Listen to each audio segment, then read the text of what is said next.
इस लेक्चर में हम थर्मोप्लास्टिक मटेरियल्स के बारे में डिटेल में पढ़ने वाले हैं। तो थर्मोप्लास्टिक मटेरियल में पहला जो मटेरियल है वो होता है पॉलीथीन। पॉलीथीन तो polythene can be high density polyethylene. Polythene को पॉलीइथिलीन भी बोलते हैं। तो हाई डेंसिटी पॉलीइथिलीन और जिसको HDPE बोलेंगे प्रोड्यूस। और ये जो प्रोड्यूस होती है वो लो प्रेशर पे प्रोड्यूस होती है। हाई डेंसिटी है तो ये लो प्रेशर पे प्रोड्यूस होगी। और लो डेंसिटी पॉलीएथिलीन जो है LDPE ये प्रोड्यूस होती है हाई प्रेशर पे। ठीक है, तो LDPE has low density levels and only A small amount of branching होती है। मतलब लो डेंसिटी लेवल होता है तो इसमें जो ब्रांचिंग होगी वो स्मॉल अमाउंट में होगी। ब्रांचिंग पिछले लेक्चर में पढ़ाया था कि लिंकेज कैसे ब्रांच बनती हैं लिंकेज में, और कैसे वो दो लिंक आपस में ज्वाइंट होती हैं ब्रांचेस के द्वारा, ये सब पढ़ा चुका हूँ मैं। तो जो LDPE है, LDPE लो डेंसिटी पॉलीएथिलीन जो है इसका डेंसिटी लो होगी और इसमें स्मॉल अमाउंट ऑफ ब्रांचिंग होती है, और जिसकी वजह से वेरी फ्लेक्सिबल होती है और इजी टू क्लीन होती है। ठीक है, और it is often used to make plastic film wrap and plastic bags. मतलब इसका उपयोग जो करेंगे वो प्लास्टिक फिल्म रैप के लिए, रैपिंग में जो फिल्म यूज़ होती है प्लास्टिक की उसमें, और प्लास्टिक बैग बनाने में करेंगे। और ये LDPE जो होता है वो इजी टू मोल्ड होती है, it can be easily moulded. ठीक है, अब उसके बाद आता है HDPE जो है वो है हाई डेंसिटी पॉलीइथिलीन। ठीक है, हैज़ हायर डेंसिटी, जैसे नाम से पता चलता है इसकी डेंसिटी हाई होती है तो हायर डेंसिटी लेवल होता है। और it has linear structure with no branching. अब इसमें क्या है कि इसमें ब्रांचिंग होती ही नहीं है, जिसकी वजह से क्या होगा, मोर स्ट्रांग होगी और more strong and resistant to chemicals होगी। स्ट्रांग और रेजिस्टेंट टू केमिकल होगी, और ये सूटेबल होता है फॉर ब्लो मोल्डिंग के लिए बहुत सूटेबल होती है। और तो प्रॉपर्टीज़ ऑफ पॉलीएथिलीन जो इंक्लूड्स कौन कौन सी प्रॉपर्टीज़ होती है पॉलीएथिलीन में, होती है लाइटर प्लास्टिक हम बना सकते हैं इससे, केमिकली रेजिस्टेंट होता है, ये जो इसकी प्रॉपर्टी है वो लाइटर प्लास्टिक होती है, मतलब इसका वेट कम होता है, और केमिकली रेजिस्टेंट होती है। डज नॉट एब्जॉर्ब मॉइस्चर, मतलब मॉइस्चर एब्जॉर्ब नहीं करेगी।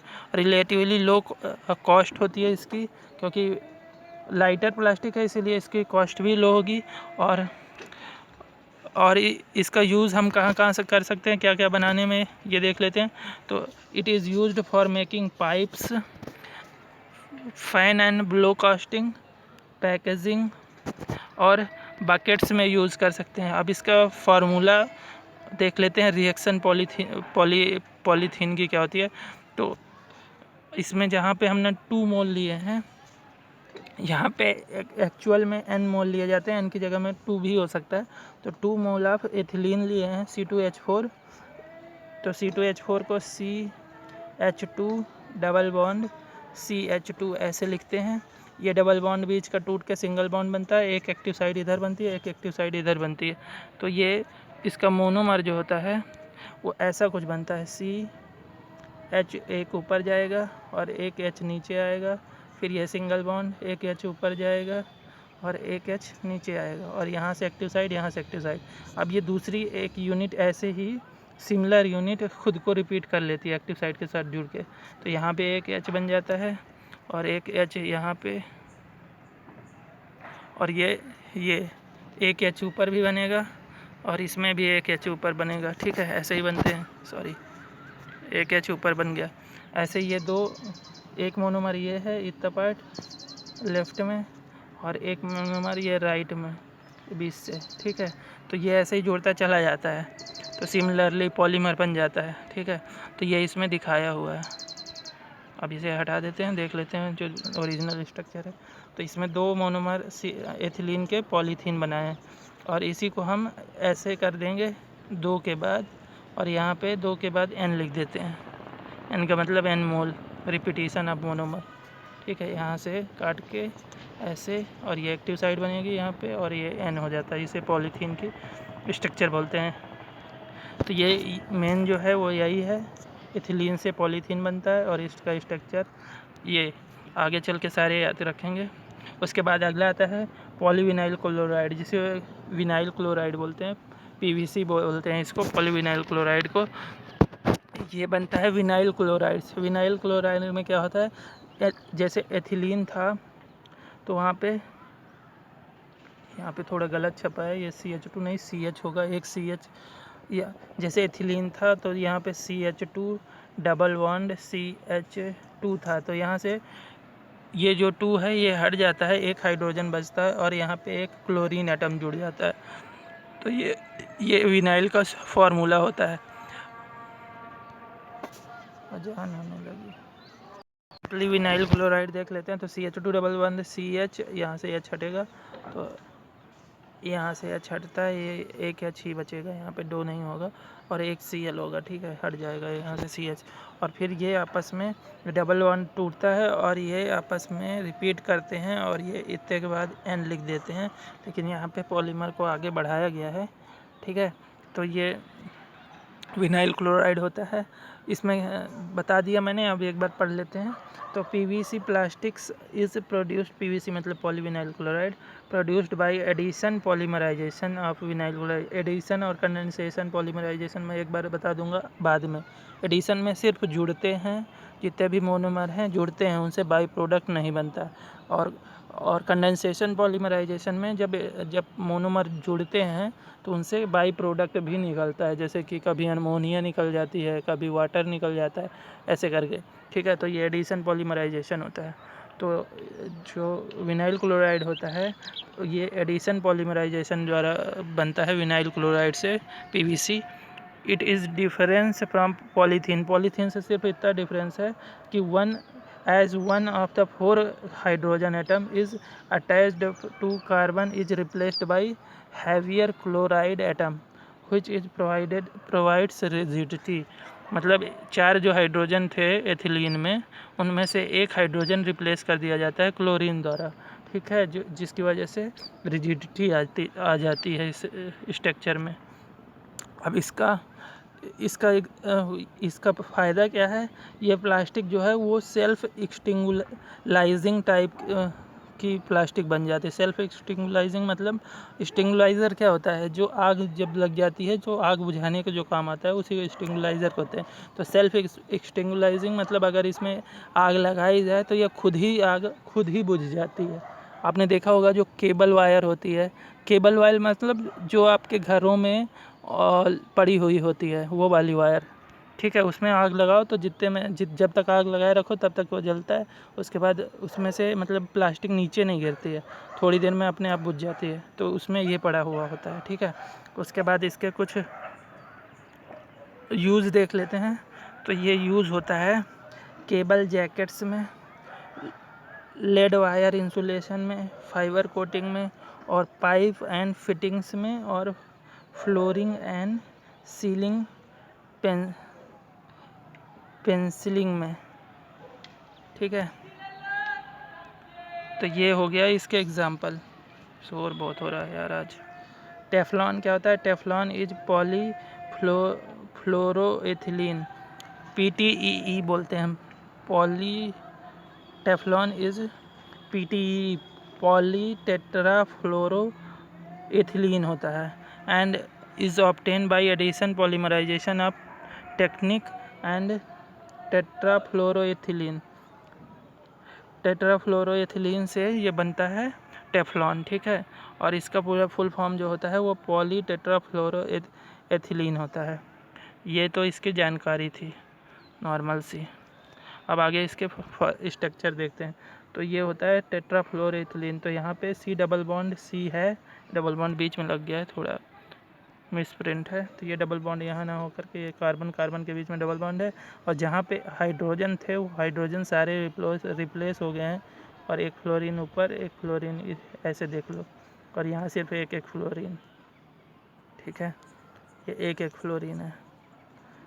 तो ऐसा स्ट्रक्चर है, C डबल बॉन्ड C, एक ऊपर F, एक नीचे F, एक ऊपर F और एक नीचे F। अब ये डबल बॉन्ड जब हटेगा तो यहाँ पे एक एक्टिव साइड बनेगी, एक एक्टिव साइड इस साइड बनेगी, और यही मोनोमर है, और ये n बार खुद को रिपीट करके पॉलीमर बना देगा। और यहाँ पे जो है वो इसी यूनिट को बार बार जोड़ा गया है, तो 3 बार में बना दिया गया। तो ये हो गया पॉली टेट्राफ्लोरो इथिलीन, ठीक है। अब इसको पढ़ लेते हैं। Polytetra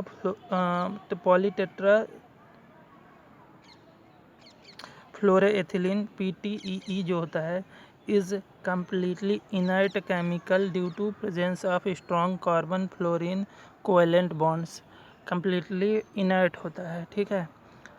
it is non flammable होता है, क्योंकि एक फ्लोरीन थी तब तो नॉन फ्लेमेबल था, अब इसमें तो 4 की 4 हैं, तो ये नॉन फ्लेमेबल होगा ही, स्ट्रॉन्गली नॉन फ्लेमेबल होगा।